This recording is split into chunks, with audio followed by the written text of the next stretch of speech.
Well, TAP did begin 10 years ago. It began really as a grassroots meeting, May 24th, 2001 was the date.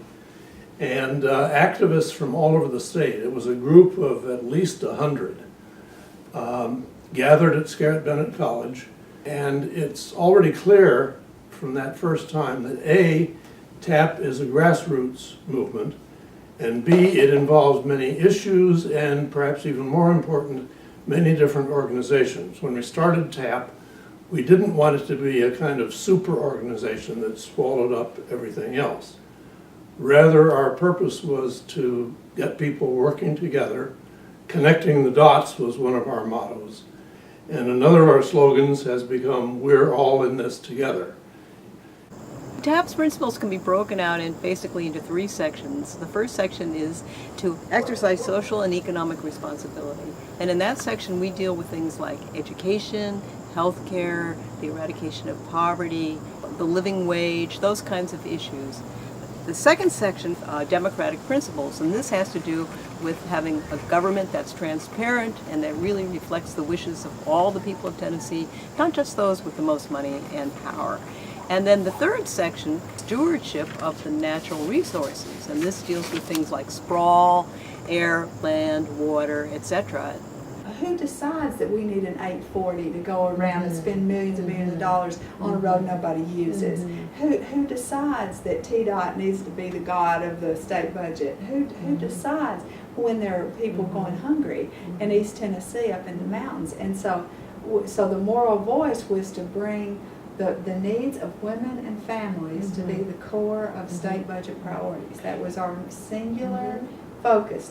And so how do you know what the needs of women and families are? You ask the grassroots and you women. listen to them. So when we organized that meeting, so you let go of your other priorities and you listen. And it was actually the grassroots women who spoke to this gathering. They got up and on every issue they said, this is what this means to me. What was exciting about TAP was that it aligned with people all over the state, different various organizations. I found that very exciting to have an alliance with TAP for that purpose. One of my most memorable times, I would have to say, when we went to the Highlander for its anniversary, and to meet people who were just like me from all over the country. And it was like one big family. We will be there, and we ask everyone here, if you've got time to come out, if you've got an hour, if you've got 2 hours, if you've got 3 hours, come out. One of the first issues was tax reform. Do people remember that? That was back in the summer of 2002.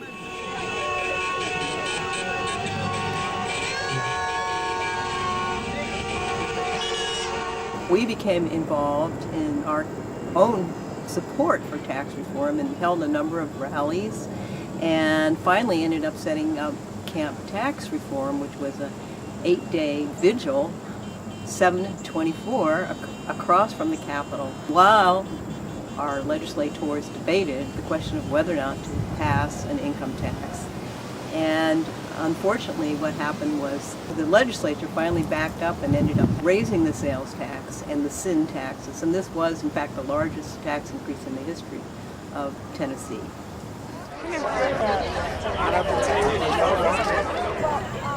TAP also engaged in the battle that went on around Governor Bredeson's decision to disenroll 323,000 people from the TennCare rolls. We held a meeting that was attended by over 200 people. Early on, when this announcement came down, we had people from both sides of the issue there, and it was a very lively discussion.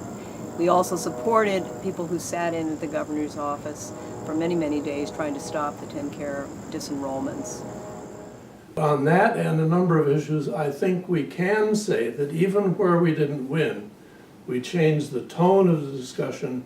We have often made a difference to the way things happened in the legislature, and we have certainly kept worse things from happening. About this point, we became involved in something called the Common Message Project, which was an attempt to try to find the values that Tennesseans most resonated with. And this was a project that was funded by the Ford Foundation and went on for about a year and a half, and it included doing in-depth interviews with about 2,000 people around the state of Tennessee. And we also formed something called the Common Vision Network, and this was to bring together progressive groups, often who were isolated in issue silos and not really talking to each other, to try to find out what the values that we all commonly shared and look at how we could build some power for our agenda. And we tried to encourage people to look at their values and to look at public policy through this lens. And we also recognized that there were certain constituencies that are really important in Tennessee that we were not reaching like we need to. And one of them was the communities of faith. So we began something called the Doing Justly Project. And that was reaching out to churches, mosques, synagogues, people of faith, and talking to them about progressive issues and progressive values. And this generated quite a bit of enthusiasm. The meetings that we held were widely attended, and this was our attempt to broaden, once again, the worldview and the dialogue around these issues and these values. To have that progressive voice, to have that underlying foundation of what the true issues were, that, what does abortion and gay marriage have to do with you not having health care or making a living wage? Nothing. And so co-opted have been the values, and the disconnect so great from this discourse that I think with what we were doing in that time and continue to do and have from the start is to provide this foundation, this network to make these connections. And you begin to see how related social justice issues are. TAP began holding Compass conferences back in 2004. Actually, we held our first one in 2001, which was before we actually founded our organization. And we began holding these statewide gatherings, multi-issue gatherings when we first started. And this was to bring people together, progressive organizations together, to network with each other and also to share strategy and look at how we might work together. And we brought in a number of pretty prominent national speakers to these conferences. Being a progressive isn't just about altruism and caring for other people. It's also about acknowledging that our own fates and those of our neighbors are inextricably tied together. The solutions that benefit all of us are almost always the solutions that are best for each of us. You see, guilt is what you feel because of what you've done. Responsibility is what you take because of the kind of person you are. And the people who we are here to honor this evening understand the difference. They are not to blame for the problems that they fight, but they fight them nonetheless because the future of their community, the future of their families, the future of our city, the future of our state, of our nation, and of our planet depend upon it. We, right now, are on the front lines of a battle to change election psychology into movement psychology. Election psychology says that when I vote for a senator, when I vote for president, I've made change. And that psychology, I think, has been proven wrong time and time and time again. It is that call to public service, it is that call to public commitment, it is that call to public engagement, it is that responsibility. And you will do it at lots of different levels and focus on lots of different issues. I know you, and you've done just that almost all of your lives. There are, in fact, not just as many opinions as there are people in this room, there are more opinions than there are people in this room, because to paraphrase a speaker I heard not long ago at Harvard, I know that many of you have more than one opinion on several subjects. Big change can happen because people stand up, just ordinary people, make things happen. And that's the only thing that has ever made any progressive change in our country, is when people, just like you with TAP, dare to stand up. Well, my message to you is we can have the kind of country that we want if we do exactly what you are doing. And that is educating, organizing, rallying ordinary folks to make the change. The change is not going to come from on high. It's going to come because you generate it at a grassroots level. Some people telling me that I'm crazy. Some people say I'm really insane. Later in 2008, Nell and I and others began to have discussions around green jobs, and we got together and formed the Green Collar Jobs Task Force in late 2008. By 2009, the task force was meeting regularly, and TAP emerged essentially as the coordinating arm of the task force due to Nell's leadership. And the task force, the Green Collar Jobs Task Force, ended up pushing for several initiatives. We had a legislation before the Tennessee General Assembly, the only legislation of its kind that at that time, in 2010 I believe, that explicitly attempted to provide green jobs for distressed communities, single mothers, unemployed veterans, underemployed residents of urban and rural communities. We also pushed for a Metro resolution, a memorializing resolution, which did get passed, and we lobbied the Poverty Commission and the Green Ribbon Commission to support green jobs for distressed communities. Both commissions ended up endorsing green jobs. So TAP has been at the forefront of this green jobs initiative in Middle Tennessee and Metro Nashville, as well as across the state. We're trying to link the problem of unemployment in distressed communities in Tennessee with the very pressing problem of climate change and our energy issues, and trying to work towards a more sustainable society where we build in both equity for people and we take care of the earth for people so we can pass it along in good shape to further generations.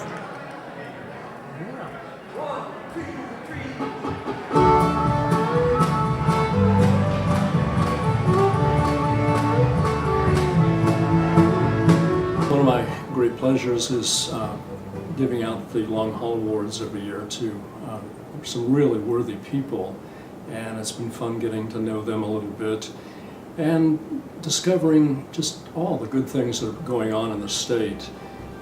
Gives me a feeling of hope and more ownership and involvement with the community. I think is good for everybody. We all can do a lot more than you'd ever believe possible. It's just quite inspiring.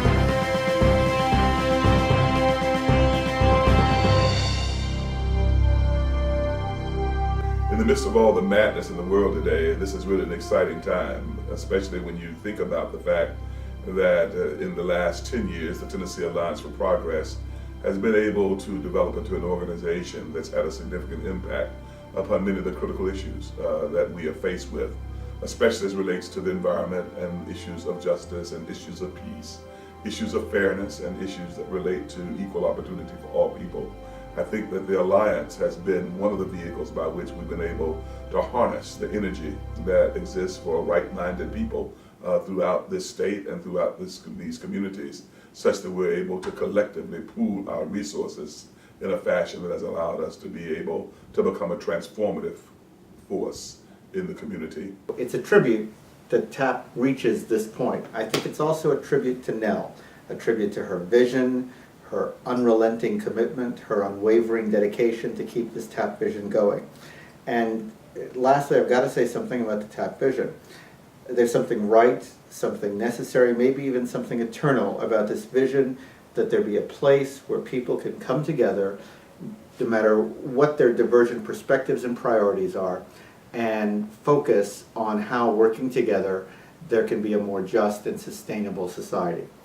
And I feel like we have facilitated learning and awareness and communication among the various groups, from the unions to the environmentalists and everybody in between. And you can't just choose one issue and stay in what they call issue silos. You've got to see how one issue connects with others. And that is what we've done, I think, very successfully. I think it's wonderful when people come into a nonprofit acknowledging this will both serve whatever need I have at this moment in my life, and it gives me this wonderful opportunity to give back into the world. I think TAP's been a very instrumental organization in building a Green Jobs coalition across the state of Tennessee. I am so inspired to get a chance to talk with the people from the Tennessee Green Jobs Network.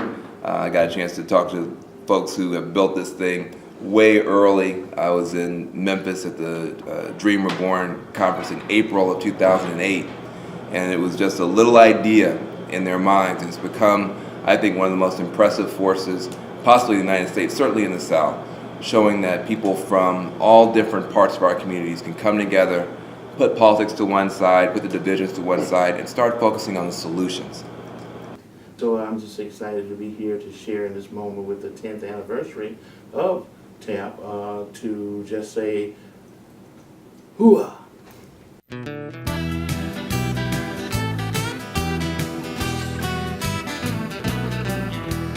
People from all across the state are concerned about the fate of governance in Tennessee.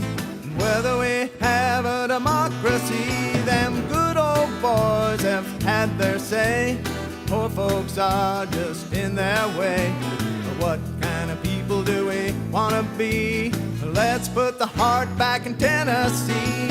Putting the heart back in Tennessee. Cardiac arrested policy.